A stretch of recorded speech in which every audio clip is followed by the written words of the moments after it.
பொருளாதார சூழ்நிலை இல்லாமல் இருப்பாங்க. அப்போ எனக்கு கொடுத்தா போதும் சாமி அப்படின்னு அந்த வேலைக்கு வருவாங்க. அதே மாதிரி தான் நான் சிங்கப்பூருக்கு வேலைக்கு வந்திருக்கேன்னே சொல்லலாம்.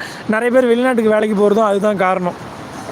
சரிங்களா? ஸோ நான் இங்கே வாங்குகிற சம்பளத்தை என்னால் தமிழ்நாட்டில் ஒரு கம்பெனியில் எனக்கு கொடுக்க முடியாது. அவங்களால என்னுடைய ஸ்கில்லுக்கு சிங்கப்பூரில் எனக்கு தரக்கூடிய சேலரி தமிழ்நாட்டில் ஒரு கம்பெனியால் என்னால் கொடுக்க முடியாது. அப்படின்றதுனால நான் சிங்கப்பூருக்கு வேலைக்கு வந்திருக்கேன். அதே மாதிரி தமிழ்நாட்டில் இப்போ வீடு கட்டும்போது ஒரு ஒருத்தன் வேலைக்கு வரான் அப்படின்னா, நம்ம தமிழால் வேலைக்கு வச்சா அவன் 1000 ரூபா, நான் இவ்வளோ வேலை செய்வேன் 1000 ரூபா கொடுத்தா வருவோம்பா. அப்போது அவனுக்கு நல்ல சம்பளம் கிடைக்காததுனால அவன் அடுத்த இடத்த தேடி போகிறான். இன்னொன்று, பொருளாதாரத்துலேயும் சரி மக்கள் தொகையிலையும் ரொம்ப பெரிய நாடு தான் இந்தியா. அதனால தான் இந்த மாதிரி விஷயங்கள். அப்போது இடம்பெயர்ந்து போகிறது தப்பு கிடையாது. சிங்கப்பூரில் பார்த்தோம் அப்படின்னா சைனீஸ் இருப்பாங்க, அடுத்து மலாய்ஸ் இருப்பாங்க, மலேசியன்ஸ் இருப்பாங்க, அடுத்து தமிழ்நாட்டு மக்கள், நம்ம இந்தியர்கள் ரொம்ப ரொம்ப அதிகமாக இருப்பாங்க சிங்கப்பூரில், மலேசியாவில். நம்ம ஊரில் இங்கிலீஷ் அப்படி இப்படின்லாம் சொல்லுவோம். இங்கே வந்து பார்த்தா பிரிட்டிஷ்காரனே கிராமட்டிக்கல் மிஸ்டேக்கோட தான் இங்கிலீஷ் பேசுவோம். அந்தளவுக்கு ஃப்ளூயண்ட்டெல்லாம் பேச மாட்டான்.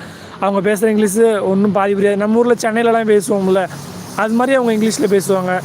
ஸோ அடுத்து எல்லா கண்ட்ரிஸ் மக்களுக்கும் இங்கிலீஷ் தெரியாது, மேண்டட்டரி கிடையாது. அவங்களுடைய தாய்மொழி சைனீஸ். நிறைய பேருக்கு வந்து சைனா உலகத்தில் மிகப்பெரிய மக்கள் தொகை நாடு. அங்கே பாதி பேருக்கு இங்கிலீஷ் தெரியாது. நானே கடையில் நிறைய டைம் பார்த்துருக்கேன், சைனீஸில் தான் பேசுவாங்க. ஏதோ நமக்கு ஓரளவுக்கு தெரியுங்கிறதுனால பேசுவோம், கொஞ்சம் கொஞ்சம் தான். அதுக்கடுத்து துருக்கியிலேருந்து வருவாங்க. நிறைய கண்ட்ரிலேருந்து வரக்கூடிய மக்களுக்கு இங்கிலீஷ் தெரியாது. அவங்களுடைய மதர் லாங்குவேஜ் தாய்மொழி மட்டும்தான் தெரியும். அப்போது இங்கிலீஷுங்கிறது ஒரு நம்ம வெளிநாட்டுக்கு போனாலும் கட்டாயமாக தேவைன்னு கிடையாது. இங்கே வந்து தெரிஞ்சுக்கலாம், ஒன்றும் பெரிய விஷயம்லாம் கிடையாது. அதுக்கடுத்ததாக அபி சிஸ்டர் ஹாய் சாப்பிட்டீங்களான்னு போட்டிருக்காங்க. சாப்பிட்டோமா? என்ன இன்றைக்கி ரசம் வச்சுட்டு அப்படியே கடையில் முறுக்கு வாங்கிட்டு வந்தோம் தொட்டுக்கிறதுக்கு. அப்படியே சாப்பிட்டாச்சு. இங்கேயும் நம்ம ஊரில் இருக்கிற மாதிரி ஃபுட்டு எல்லாமே கிடைக்கும். நம்ம ஊரில் இருக்கக்கூடிய ஸ்நாக்ஸ் எல்லாமே கிடைக்கும். என்ன விலை தான் கொஞ்சம் அதிகமாக இருக்கும். அப்படியே உடனே 4 பேர் கமெண்ட் பண்ணுவாங்க, தம்பி சம்பளம் மட்டும் அதிகமாக வாங்குறல்ல, செலவு பண்ணுப்பா அப்படின்னு. அதே மாதிரி தான் சம்பளத்துக்கு ஏற்ற மாதிரி லிவிங் காஸ்ட், இங்கே வாழக்கூடிய வாழ்க்கைக்கான செலவுகள் ரொம்ப அதிகமாக இருக்கும். நார்மலாக ரூம் வாடகையே பார்த்தோம் அப்படின்னா $400 நம்ம ஊர் காசுக்கு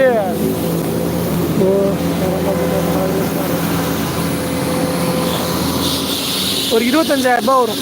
ஒரு மாத வாடகை சிங்கப்பூரில் குறைஞ்சபட்சம் 25,000 மாத வாடகை.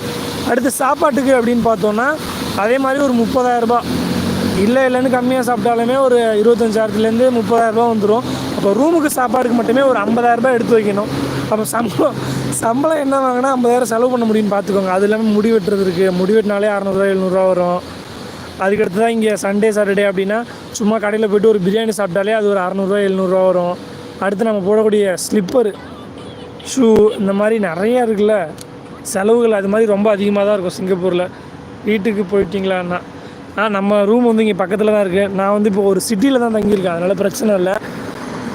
எப்போனா நம்ம ரூம் போய்க்கலாம், பக்கத்துலேயே தான் இருக்குது. கரெக்டாக 12 மணிக்கு ரூம்குள்ளே போயிடணும், செக்இன் ஆகிடணும். ஸோ மணி இப்போ கரெக்டாக சிங்கப்பூரில் 11:30 மணி ஆகுது. இன்னொரு அரை மணி நேரம் இருக்குது நமக்கு. ஸோ அரை மணி நேரம் நம்ம தெரிஞ்சுக்கிட்ட விஷயத்த மற்றவங்களுக்கு சொல்லலாம் அப்படின்ட்டு தான் பார்ப்பேன். ஸோ அதே மாதிரி இங்கே வந்தேன், அப்படியே பார்க் பக்கத்தில் நின்றுட்டு பேசிகிட்டு இருக்கேன். ஸோ வேலை இன்றைக்கி ரொம்ப கொஞ்சம் கஷ்டமாக இருந்துச்சு. அப்புறம் என்ன சொல்கிறதுன்னு தெரில.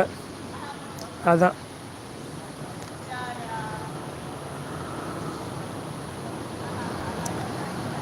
உங்கள் அண்ணன் வெள்ளைக்காரியோட கடலை போட்டுட்ருக்காரு.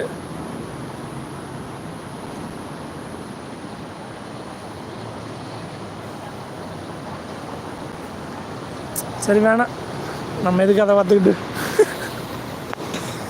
அப்படியே இந்த மாதிரி அங்கங்கே ஸ்டேட்டஸ் மிஷன்லாம் நிறையா நடக்கும். வீட்டுக்கு போயிட்டீங்களா? நான் வந்து இப்போது சிங்கப்பூரில் தான் இருக்கேன். இப்போது இன்னும் 2 மாதத்துக்கு அப்புறம் நமக்கு ஒரு லீவு, வீட்டில் ஒரு ஃபங்க்ஷனு. ஸோ அதுக்கு மட்டும் லீவுக்கு போவேன், போயிட்டு திரும்ப வந்துடுவேன். அப்படியே போயிட்டுருக்கு. சிக்னலுக்காக நிற்கிறாங்க. ஸோ பஸ்ஸு இதுதான் சிங்கப்பூரோட பஸ்ஸு. நிறையா பஸ் டூர் கூட நான் போட்டிருக்கேன் சிங்கப்பூரில் ஃபுல் அண்ட் ஃபுல் பஸ்ஸில் ஜன்னலை திறக்கவே முடியாது, ஏன்னா ஃபுல்லாக ஏசி.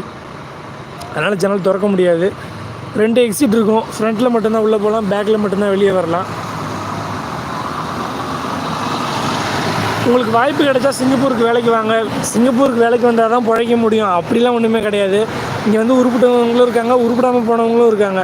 ஒவ்வொருத்தவங்களுடைய தனிப்பட்ட சூழ்நிலைகள், அவங்களுடைய கேரக்டரை பொறுத்து எல்லாமே மாறும். எல்லாருமே உருப்பிடுவாங்க அப்படின்னு சொல்ல முடியாது, எல்லாமே வீணாக போயிடுவாங்கன்னு சொல்ல முடியாது. ஒவ்வொருத்தவங்களும் ஒவ்வொரு மாதிரி இருப்பாங்க.